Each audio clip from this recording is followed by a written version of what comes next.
मी अनेक दिवसांपासून जे आपल्याला बोलतोय, की सन्माननीय रवींद्र चव्हाण साहेब, भाजपचे प्रदेश अध्यक्ष आहेत. ते जेव्हा सिंधुदुर्ग जिल्ह्यात येतात, तेव्हा काय करतात, त्याचा पुरावा हा तुम्हाला काल मिळाला असेल.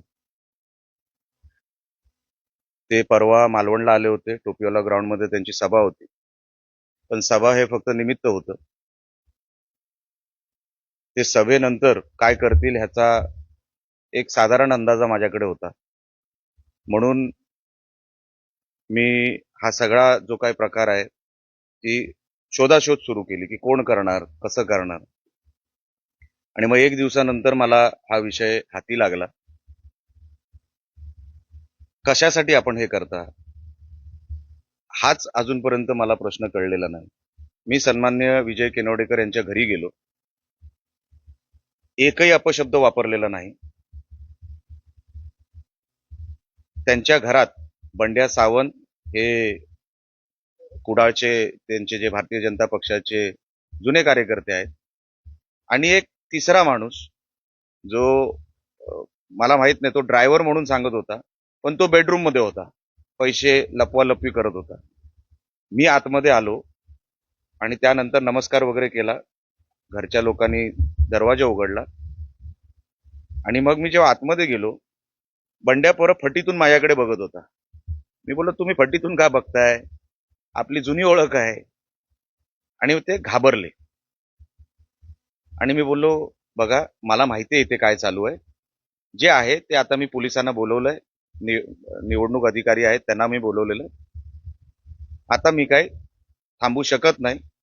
तुम्ही ह्याच्यामध्ये अडकणार, कारण का तुम्ही हे सगळं उघड उघड करताय. शहराच्या मधोमध हे घर आहे. म्हणजे असं कुठे कोपऱ्यात, कुठे टेकडीवर आहे वगैरे अशातला भाग नाही. मधोमध घर आहे, खाली पतपिढी आहे. आणि मग तो आतमध्ये गेले. हे दोघंही, जो ड्रायव्हर म्हणून जो स्वतःला सांगतोय, तो आतमध्ये गेला. मला आवाज आला, तर मी असं झाकलं तर बघितलं तर हे पैशाची बॅग डिस्पोज करायचा प्रयत्न करत होते. मी कालही बोलून दाखवलं, ती एकच बॅग त्या घरात आहे हे मानायला मी तयार नाही. एक डायरी सुद्धा आहे. आम्ही ते सगळं पोलिसांना हँडओव्हर आणि अधिकाऱ्यांना हँडओव्हर केलेलं आहे. त्या डायरीमध्ये काय काय आहे ती लपवायचा प्रयत्न झाला.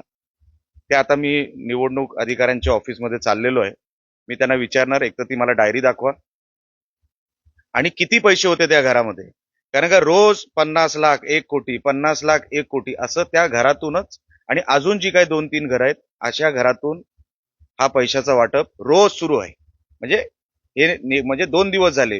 रवी चव्हाण आले, त्याच्यानंतर अगोदर जेव्हा रवी चव्हाण आले त्याच्या 2 दिवसानंतर, 3 दिवसानंतर, म्हणजे आल्यानंतर जे कंटिन्यू 2-3 दिवस असतात ते.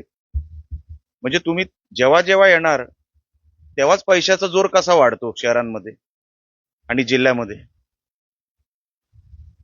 आणि काय पद्धत आहे ही? काय निवडणूक अशी लढायची असते?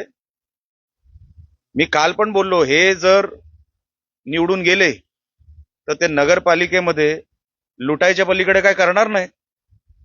कारण का त्यांनी पैसे दिलेले आहेत. ते म्हणतील आम्ही पैसे दिलेत निवडणुकीला, कसली कामं कामं नाही. पहिलं ते आपलं बघतील, आम्हाला पैसे कसे कमवता येतील. हे असे आपल्याला नगरसेवक त्या नगरपालिकेत पाठवायचे का? म्हणून मी काल ठरवलं की आता अतिच होतंय, आता नाही तर कधीच नाही. मी सगळ्या अधिकाऱ्यांना बोलून कॅमेरा समोर, आपण सगळेही होतात, म्हणजे आपले मीडियाचे प्रतिनिधी होते, अधिकारी होते, सगळ्यांना घेऊन मी तिकडे गेलेलो होतो. अजून 2-3 घर आहेत. मी त्यांना सांगितलं, जर तुम्ही ह्या आमच्या घराची पण तुम्ही हे करा, सर्च करा. पण ही जी काय 7-8 घरं आहेत, ज्यांच्यामध्ये रोज 50 लाख, 1 कोटी, 50 लाख, 1 कोटी हे रोज पैसे येत आहेत, म्हणजे निवडणूक गेली कितीला? 10-10 हजारांनी मतं विकत घेतली जात आहेत, 15-15 हजारांनी मतं विकत घेतली जात आहेत. जर त्यांना कळलं असतं ह्या बाजूनी वाटप होतंय तर ते 25,000, 50,000पर्यंत गेले असते. काय संस्कृती आपण इथे सुरू करतोय? जिल्ह्यामध्ये हे कसं वातावरण आपण तयार करतोय, ह्याचा काही काही घेणं देणं नाही. जिल्हा बिघडला तरी चालेल, पण निवडणुका जिंकायचे. आणि हे एकच माणूस करतोय फक्त. ही जिल्ह्यामध्ये संस्कृती अजिबात नव्हती. हे आल्यापासून हे सगळं सुरू झालं. मी आता योग्य ती कारवाई संबंधित अधिकाऱ्यांना करायला सांगितलेली आहे. FIR काय बनतोय हे लक्ष माझ्यावर आहे. ह्या शहरामध्ये आणि जिल्ह्यामध्ये सगळीकडे माझं लक्ष आहे. माझी लोक त्यांना सांगितलंय कॅमेरा सकट व्हिडिओ काढायचा, लाईव्ह सुरू करायचं आणि मला कळवायचं. बाकीची कारवाई मी योग्य त्या अधिकाऱ्यांना करायला सांगेन. पण मी आता यांची पाठ सोडणार नाही. ही जी रवी चव्हाण साहेबांची माणसं आहेत, यांना रोज ह्यांचा पाठलाग करून ह्यांच्या मागे यंत्रणा लावून, पोलीस यंत्रणा किंवा मग निवडणूक अधिकारी, कारण का हे जर थांबलं नाही तर जिल्हा खड्ड्यात टाकतील हे लोक. रवींद्र चव्हाण यांनी ते म्हणजे की विजय साळेच्या पायाखालची वाळू लागलेली आहे. म्हटलं की त्यांनी काँग्रेसमध्ये आणि यांच्यामध्ये काही फरक नाही, एक नेरेटिव्ह पसरवण्याचा प्रयत्न केला जातो. हे कोण बोललं? रवींद्र चव्हाण कधी बोलले? तर आता ते ओके. माझ्या पायाखालची वाळू जर सरकली असती तर एवढे पैसे तुम्ही वाटले असते का? कोणा पायाखालची जमीन सरकते आहे हे स्पष्ट होत आहे ना. चारी बाजूनी आज जनता तुमच्या बरोबर नाही, तुम्हाला लक्षात आलं. तुम्ही विकत घ्यायला मैदानात उतरलात. तुम्ही जनतेला विकत घेणार? तुम्ही मैदानात लढा ना. कोण सांगतंय आपल्याला? म्हणजे जर आपण काही लोकांसाठी हितासाठी काहीतरी करायला गेलो तर तुम्ही माझं नाव इकडे तिकडे जोडणार. मी अजून आदर तुमचा सोडलेला नाही साहेब. मी आजही तुमचा आदर करतो, पण निवडणूक लढायची ही पद्धत नाही. हा माझा जो विषय आहे ह्याच्यावर बोला. मी काय करतो? चला, मी लहानच माणूस आहे साहेब, मी मान्य केलं, मी लहान माणूस आहे. तुम्ही असं का करताय? तुम्ही तर मोठी लोक आहात. तुम्ही का अडकताय रोजच्या रोज? कधी व्हॅलिडिटी तुम्ही बोगस देताय उमेदवारांची. मतदार यादीमध्ये घोळ आहे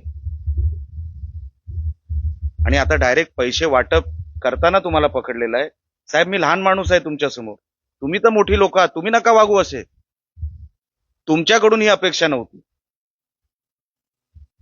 म्हणून माझ्यावर टीका करा, माझी काही हरकत नाही. पण हे जर प्रकार थांबले नाही तर साहेब मी पाठलाग करत राहणार. तुम्हाला योग्य वाटेल ते तुम्ही करावं. मी काय सांगणार तुम्हाला? तुम्ही एवढ्या मोठ्या पदांवर कामं केलेली आहेत, आजही मोठ्या पदावर आहात. निलेश राणे तुमच्या समोर लहान माणूस आहे. मी माझी निवडणूक लढतोय. ती निवडणूक लढण्यासाठी मला जे समजतं ते मी करायचा प्रयत्न करतोय. ही काय मला ह्याच्यातून वैयक्तिक फायदा काय आहे साहेब? मला काय मिळवायचं ह्याच्यातून? अजून 4 वर्ष माझ्या आमदारकीची शिल्लक आहेत. मलाही कळतं सगळं. मी काय काल परवा राजकारणात आलेलो नाही. पण हे जर प्रकार थांबले नाहीत तर उद्या जिल्ह्याची काय अवस्था होईल ह्याची भीती माझ्या मनामध्ये आहे. म्हणून मला हे सगळं करावं लागतं. आणखी एक त्यांनी म्हटलंय की कोणी जिंकलं तरी काही फरक पडत नाही, महायुतीच जिंकणार आहे. लढून तुम्ही घ्या. आणखी एक मला सल्ला दिला की राणे साहेबांचा आदर्श बाळगा, असा रवींद्र चव्हाण यांनी दिला. माझं तेच त्यांना म्हणणं आहे. आपणही राणे साहेबांचं नाव घेता, आपणही त्यांचा आदर्श बाळगावा. राणे साहेबांचा, आम्ही त्यांच्याच आदर्शावर चालणारी लोक आहोत. तुम्ही कोणाचा आदर्श बाळगता हे एकदा कळलं पाहिजे ना. माझं रवींद्र चव्हाण साहेबांची अजिबात काही वाकडं नाही. आणि वाकडं असायचं कारण माझं काही पर्सनल वॉर नाही हा. म्हणून महायुती जिंकावी म्हणून आम्ही प्रयत्न केले ना. मग आज तुम्ही महायुतीची वार्ता करताय, मग युती केली का नाही सिंधुदुर्ग जिल्ह्यात? आम्ही तर मागणी तीच केली ना की आपण युती करावी, सगळे उमेदवार आपण निवडून आणूया, एकत्र मिळून निवडून आणूया, एक कुटुंब म्हणून निवडून आणूया, हेच म्हणत होतो मी. मग आज तुम्हाला महायुती आठवली, तेव्हा का नाही आठवली? आज तुम्ही आदर्श काढताय, तुम्हाला पुरावा द्यावा लागेल आता. म्हणून साहेब, मी पण तुमच्याबद्दल खूप बोलू शकतो आणि मी काय काय बोलू शकतो हे काय मला वेगळं सांगायची काही गरज नाही. माझ्या लफड्यात पडू नका. मी तुमचा आदर करतो, पुढेही आदर करीन. मी राणे साहेबांच्या पायाला हात लावून ह्या निवडणुकीत उतरलेलो आहे. निवडणुकीला कुठेही गालबोट लागू नये यासाठी मीही प्रयत्न करतोय. पण तुम्ही रोज माझ्या हातात पुरावे द्याल, म्हणजे लागतील माझ्या हातात पुरावे, तर जनतेसाठी मला उतरावं लागेल. हे मी माझ्यासाठी करतच नाहीये. तुम्ही माझ्यावर टीका करा, काही हरकत नाही, तुम्ही मोठी लोक आहात. पण टीका करत असताना आपण स्वतः काय करतो, आपण कुठला आदर्श पाळतो, ह्याच्यावर पण त्यांनी आत्मचिंतन केलं पाहिजे, असं माझं म्हणणं आहे. हम्म. तर माझा तर आग्रह होताच ना युती व्हावं म्हणून, आणि युती झाली असती तर चांगलंच होतं. पण चुकीचं होतंय, त्याला तुम्ही एक वेगळं वळण द्यायचा जो प्रयत्न करताय तो कुठेतरी चुकतोय. आपण मैदानामध्ये इक्वल प्लॅटफॉर्मवर लढूया ना. आपण पारदर्शक असलं पाहिजे, समान सगळ्यांना व्यवस्थेमध्ये काम करायची संधी मिळाली पाहिजे, आमचं तेच म्हणणं आहे. तुम्ही जर हे असं निवडणूक लढवणार असाल तर आम्ही ते होऊ देणार नाही. हा काय बाजार नाही, इथे काय लोक आम्हाला विकत घ्या असं सांगत नाही. तुम्ही बिघडवताय परिस्थिती, लोकांना बिघडवताय. हे कुठेतरी थांबावं आणि जी जिल्ह्याची संस्कृती होती अगोदर ती परत आणावी, हा माझा प्रयत्न आहे. वैयक्तिक माझं रवींद्र चव्हाण साहेबांची काहीच वाकडं नाही आणि कधीच नसणार आहे. ते माझ्यावर टीका करतील, कारण का आता कसं आहे, रोजच काही ना काहीतरी होत आहे ना, त्यांची बाजू कुठेतरी रोजच खाली पडते, म्हणून ते माझ्यावर टीका करणं साहजिक आहे. पण मी त्यांच्या टीकेला उत्तर द्यायला इकडे बसलेलो नाही. मी निवडणूक ही पारदर्शक व्हावी, चांगल्या वातावरणात व्हावी आणि एका इक्वल प्लॅटफॉर्मवर व्हावी, एवढा माझा जो प्रयत्न आहे त्याच्यासाठी मी हे सगळं करतोय, बाकी काय नाही. भाजपचे जिल्हाध्यक्ष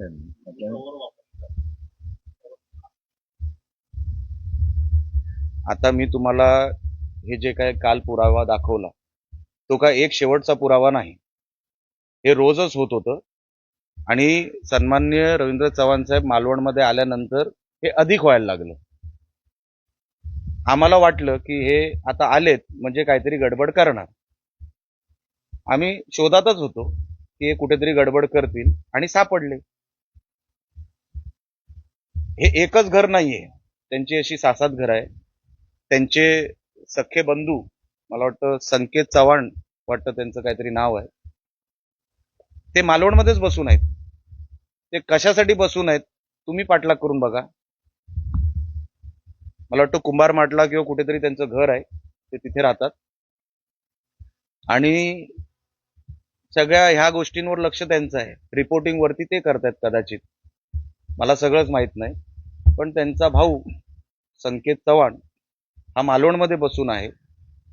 हे आता त्यांनी बघावं की हे निवडणुकी, माझं तेच म्हणणं आहे, निवडणूक ही अशी चालते, हे कुठेतरी थांबलं पाहिजे. गरिबांची निवडणूक आहे हो, कसे समोरचे उमेदवार लढतील तुमच्या समोर, हे बरोबर आहे का?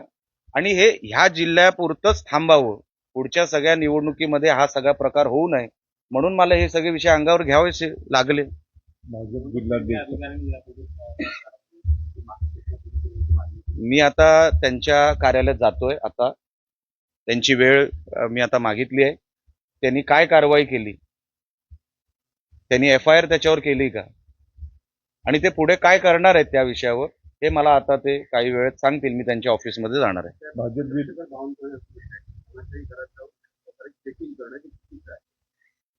आम्ही कोणाच्याही घरात डायरेक्ट गेलेलो नाही, पुराव्यानिशी गेलो. मी चंद्रशेखर बावनकुळे साहेबांचा आदर करतो. साहेब समजून घ्या, हा विषय गंभीर आहे. काही व्यक्तींचा पाठलाग करत तो ज्या ऍड्रेसवर गेला त्या ऍड्रेसवर मी गेलो. ते घर कोणाचं आहे हे मी नाही बघितलं. आता आम्ही ज्या शोधात होतो की रवींद्र चव्हाण साहेब येऊन गेले, तर नेमकं त्यांची लोक काय करतायत, तर पाठलाग करता करता आम्हाला जे घर सापडलं ते घर होतं. मला वाटलं म्हणून मी गेलो नाही, आणि मी पुराव्यानिशी दाखवलं, बघा ह्या घरामध्ये हे सगळे प्रकार सुरू आहेत. मी कोणाच्याही घरात असं गेलेलो नाही. जसं मी सांगितलं, पाठलाग करत त्यांचा माणूस जिथे पोहोचला त्या ऍड्रेसवर मी गेलो. जे पैसे मिळाले विजय कनाडकरांच्या घरात, तर भाजपचे जिल्हाध्यक्ष प्रभाकर सावंत यांनी रात्री पत्रकार परिषदेत म्हटलं की ते व्यवसायातील पैसे होते. आता मला सांगा, व्यवसायाचे पैसे आहेत की नाही हे त्यांना आता निवडणूक आयोगाकडे दाखवावं लागेल. कॅश होती ती. व्यवसायामध्ये इतक्या मोठ्या प्रमाणामध्ये तुम्ही काय सेल केलात? ते म्हणतील मी फ्लॅट सेल केला. काय कोणी घेतला? कोणी तुम्हाला कॅश दिली? तो माणूस तरी समोर आला पाहिजे. आता आपण कुठला फ्लॅट विकला आणि समजा कॅश घेतली, तर समजा तुम्ही मला दिला तर तुमचं नाव आलं पाहिजे ना. त्यांनी नाव सांगावं निवडणूक आयोगाला. माझं कुठे काय म्हणणं आहे? मी प्रश्न विचारलेत, त्यांनी पुरावा द्यायचा आहे किंवा त्यांनी स्पष्टीकरण द्यायचं आहे. आणि त्या घरामध्ये फक्त तेवढेच पैसे नव्हते. जेव्हापासून हे मी परत परत म्हणतोय, हे जेव्हा जेव्हा येतात ही गडबड सुरू होते. अजून 7-8 घर आहेत. मी निवडणूक आयोग आणि पोलिसांना सांगितलंय तुम्ही गस्त वाढवा. आणि कोणाकोणाच्या घरात हे प्रकार रोजचे 50 लाख, 1 कोटी, अजून निवडणुकीला 5 दिवस आहेत. 24 तारखेपासून हे सगळे प्रकार सुरू झालेत. म्हणजे तुम्हाला कुठपर्यंत घेऊन जायचा आकडा? काय काय आहे का नाही नीतिमत्ता किंवा काहीतरी बाउंड्री डेडलाईन नावाची काय गोष्ट आहे की नाही? की निलेश राणेला हरवण्यासाठी तुम्ही काही करणार आणि बाहेर बसून. प्रभाकर सावंतांना सांगा, ज्यांच्याकडून कॅश आली ना त्या माणसाचं नाव तर सांगा, मग पुढची कारवाई त्याच्यावर करू. बघा साहेब, हा विषय महत्वाचा आहे. भारतीय जनता पक्ष हा माझा परिवारच आहे. मी फडणवीस साहेबांना मनापासून खूप मानतो. पण चव्हाण साहेब काय इकडून फिडिंग करतायत साहेबांना मला माहित नाही. फडणवीस साहेबांचा ह्याच्यात अजिबात रोल नाही. पण चव्हाण साहेबांनी हे करू नये, हे थांबावं म्हणून साहेब हे आमचा प्रयोग आहे किंवा आम्ही हा प्रयत्न करतोय. अशा निवडणुका कशा जिंकता येतील कोणाला समोर? 25-25 हजार एका मताला. मतदान किती आहे? 15,000, 14,000. काय करणार आहोत आम्ही? विचार करा आपण. मी सन्माननीय फडणवीस साहेबांना नंतर वेळ घेऊन मी त्यांना भेटणार आहे. हे सगळे प्रकार मी त्यांना सांगणारच आहे. साहेब मला वेळ देतील सुद्धा. पण हे थांबलं पाहिजे ना बॉस. हे जर इकडे मालवण सारख्या एका छोट्या शहरामध्ये होत असेल तर विचार करा उद्या कुठे कुठे जिथे जिल्हा परिषदा लागतील, उद्या महानगरपालिका लागतील. म्हणजे काय गरिबांनी निवडणूक लढवायचीच नाही? गरिबांनी घरीच बसावं? अहो, ही गरिबांची निवडणूक आहे, कार्यकर्त्यांची निवडणूक आहे. ते बिचारे आणणार कुठून? कोण मंगळसूत्र विकतंय, कोण घरातलं सोनं विकतंय, कोण प्रॉपर्टी विकतंय, 2 व्हीलर विकतायत आणि निवडणूक लढतायत. हे टिकू शकतील? अरे गरिबांना आपण कुठेतरी प्रोटेक्शन दिलं पाहिजे की नाही? की फक्त आपला स्वार्थ बघायचा की मला उद्या परत निवडून आणण्यासाठी हे सगळं करणं बरोबर नाही. अरे माझी निवडणूक जेव्हा होईल तेव्हा होईल. पण ह्या जर व्यवस्थेला आपण थांबवलं नाही तर गरीब माणूस कधीच परत निवडणूक जिंकू शकत नाही किंवा लढूही शकत नाही. ही लढाई त्यांच्यासाठी आहे. तुम्हाला तुमच्यासाठी पैसे वाटतात त्याचा आरोप त्यांनी केला. बघा, मला त्यांच्यावर काहीच बोलायचं नाही. ते आता नॉन एंटिटी झालेले आहेत. त्यांची गरज राजकारणातच संपलेली आहे. त्यांनी आता कुठला तरी व्यवसाय चांगला बघावा. ते ठेकेदार आहेच ना, रस्ते वस्ते बनवतात किंवा त्यांचं घर असं काहीतरी आहे. तर वैभव नाईकांसारख्या व्यक्तीला मी उत्तर देणं योग्य नाही. आमचे कोण प्रवक्ते असतील मी त्यांना सांगतो उत्तर द्यायला त्यांच्यावर.